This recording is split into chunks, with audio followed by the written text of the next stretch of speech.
So, Cracker Barrel CEO is facing insane backlash after making the dumbest claim yet about, why the company itself changed its iconic logo, insisting it was just for highway visibility. Okay, so yes, this is another video on Cracker Barrel where the CEO had recently defended the company's controversial logo change by saying that it had nothing to do with politics. She told the investors and reporters this on that the decision came down to visibility on the highway. The claim was simple. People driving fast needed to see the sign more clearly.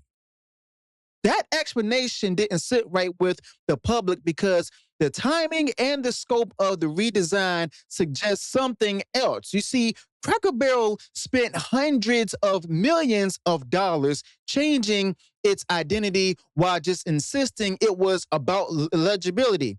Now, the move came at a time when customers were already uneasy about how Cracker Barrel was changing. Okay, and their suspicions came true. Now, the Cracker Barrel CEO made her case at the 13D Monitor Active Passive Investor Summit in New York on Tuesday, yesterday, before this video recorded. The setting itself shows the kind of pressure that she's under. It was a defense speech in front of major investors who have grown skeptical. Okay, so the Cracker Barrel activist shareholders, including Sardar Biglari, have been pushing back on her decisions since she took the job in late 2023. Now, at that conference, she was forced to go ahead and explain not just a logo, but a larger plan that's now facing financial and cultural backlash. She framed it as part of a transformation meant to secure the long-term success for Cracker Barrel. You see,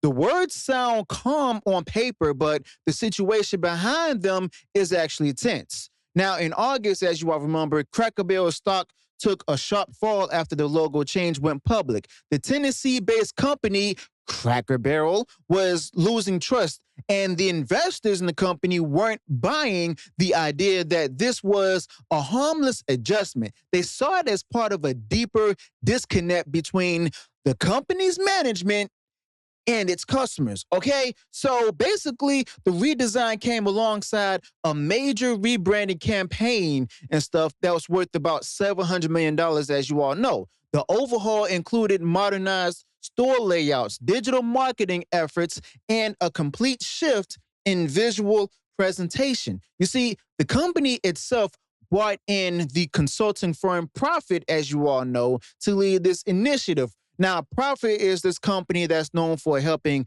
different brands to, quote, modernize through simplified designs and brand refreshes. Their approach tends to focus on appealing to younger urban customers. But the problem was that their primary audience is not that demographic. This campaign tried to fix what wasn't broken, and the results actually proved it. You see, the customers who once felt at home in the restaurant started to see like the company didn't understand them anymore. They actually started seeing that. Now, the CEO's message at the summit was that this transformation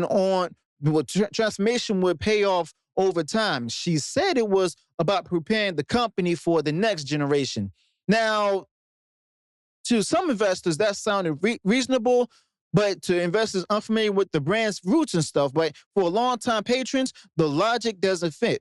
You see, the chain was built on tradition. It thrived because people trusted it to stay the same in a world that kept changing. But updating the menu or the app is one thing, but simply put, removing the imagery that defined it as well as its personality and the food, changing up the way the food is prepared is something else. And Masino's defense made the decision actually sound more technical when the problem was emotional. Now, customers don't measure, visibility with metrics at all. They just measure it with, memory. Okay, they celebrate the memories for it. Now, this failed rebrand also drew a lot of mockery from different chains. Steak and Shake took a big jab at their new look on social media, as you all remembered, turning the situation into a running joke. Public ridicule is never a good sign in business, but it signals that a brand has lost control of its own image. Now, the humor may have been lighthearted, but the financial reality is not. But the chain's stock decline and traffic slump both started around the same time as the logo reveal. Now, those particular numbers tell a clearer story than any statement at an investor summit. You see, when perception goes negative, recovery takes a lot more than talking points, okay? And also, I'm getting this video out there because, simply put, the shareholder meeting is coming up where they got to vote on who's going to be the next CEO, if the current CEO is going to stay. This is why I'm constantly making these videos on this restaurant. Now, Masino has also been dealing directly with Sardar Baglari, the activist investor known for, taking bold positions in struggling companies. You see, she disclosed that they met for lunch at a Cracker Barrel location shortly after she became CEO. Now, at the summit, she accused him of spreading misinformation about her strategy. Bigloria's critique, however, lines up with what the numbers actually show. Now, revenue has been slipping and traffic has been falling even further. Now, the leadership may frame him as a disruptive figure, but his concerns actually reflect, what shareholders and customers already feel, that the company has no clear direction. Now, Cracker Barrel's problems don't begin with the logo, but the redesign did expose deeper issues. You see, Cracker Barrel has about 70,000 employees and has been struggling with foot traffic for years. Now, the rebrand was meant to kick off a turnaround and not spark controversy. Masino's broader plan includes digital investments, menu revisions, and even what they call operational improvements. Now, on paper, it's a standard recovery effort, but in practice, it's been undermined by the backlash itself. Now, the controversy over the whole logo and the Cracker Barrel remodels have been nothing but distractions from the company's operational goals. Now, what was supposed to signal progress has actually become a big symbol of bad management. Now, at this investor summit, the Cracker Barrel Karen CEO just kept returning to the idea of long-term transformation. She said this was about positioning this company for future growth. Now, the phrase sounds corporate, but it actually hides the real issue. The customers who used to fill the Cracker Barrel dining rooms don't want transformation, okay? They want the way the food was made back, and they want dependability. A restaurant known for stability can't suddenly start talking about, reinvention without losing credibility. You see, every change under this Karen CEO's leadership has pushed the brand further from the image that made it successful before. Now, even the investors can see that the drop in revenue, and the customers can see the difference in atmosphere and the food. The gap between leadership's words and reality just keeps widening, okay? So the financial data also supports that particular concern. The company's fourth quarter revenue actually fell nearly 3% compared to the previous year. More worrying is that the 8% traffic drop that followed the rebrand. Okay, so that right there is just a bad reaction. The timing aligns too closely with the rollout for it to be a coincidence. Customers are voting with their wallets. They're actually showing management that branding decisions are not harmless when they alter the spirit of a business. Now, the numbers don't reflect the growth. They actually reflect a lot of confusion, okay? So Masino's insistence that the logo change was not ideological misses the point. Even if her intention wasn't political, the perception around it became political because the move fit a familiar pattern. Large companies have been, reimagining their brands under the banner of modernization, often dropping, symbols that reflect traditional America. Now, the leadership of Cracker Barrel might not see it that way, but their audience or diners actually do. Whether the decision came from design logic or cultural calculation, the outcome either way is the same. Customers actually saw something they cared about being removed, and that feeling doesn't fade with explanations. Okay.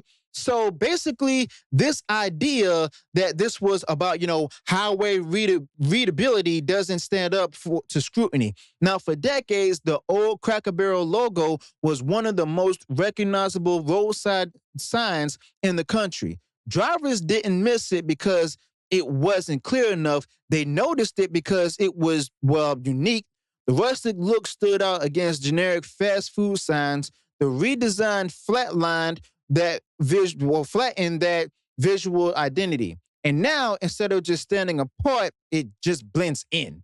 Now, if the goal was to make the logo easier to read, the result did the opposite. The new design actually removed the character without adding clarity, okay? And honestly, that excuse is just stupid. I'm gonna be straight up with it, because the simple fact of the matter is now she's just lying through the skin of her teeth. But and she's just trying to go ahead and try to protect her position, because she knows that there's an earnings meeting coming up. Not earnings meeting, but a shareholder vote that's coming up, and she's in the hot seat right now. Sardar Baglari, as well as a growing number of other investors on this board, are actually seeing through this particular lie. Okay. Now, the investors actually wanted some reassurance and stuff, but Masino's presentation didn't deliver it. Her talking points actually focused on optics and messaging instead of measurable performance. Now, when she told the summit that Biglori's statements were misinformed, it actually came across as defensive. Now, this company's track record over the past year doesn't support confidence at all. Its sales are slipping, morale is uncertain, and even the stock remains under pressure. Okay. So basically, it's hard to call that transformation. You see, the leadership is treating symptoms without addressing the condition itself. A rebrand can't replace substance at all, and the financials prove it. Okay. So basically, what makes this, whole Cracker Barrel situation more serious is how avoidable it was. Now, the backlash itself came from the regular customers, the very people who built the brand itself. They didn't ask for a new logo or a remodeled store design. They didn't demand, minimalism or any kind of rebranding agencies. They just wanted the same reliable Cracker Barrel with the excellent food and the experience that they always had. This company's loyal customers, okay, didn't misunderstand the move. They actually recognized it for what it was: an unnecessary transformation on that replaced comfort with confusion. Now, honestly, Cracker Barrel's leadership can call it modernization all they want to, but the results show decline. The next phase of recovery will depend on rebuilding credibility with the very people who stopped showing up. Now, Cracker Barrel's problem is the loss of its identity. Now, when Cracker Barrel, which is known for tradition, forgets why people came in the first place, it can't fix that by rebranding. It can only fix it by listening. So let me know your thoughts about this in the comments below. Be sure to smash the like button, share the video far wide across social media. Subscribe to the channel, turn on the bell for future uploads, notifications, and I'll see you all in the next one. Until then, peace.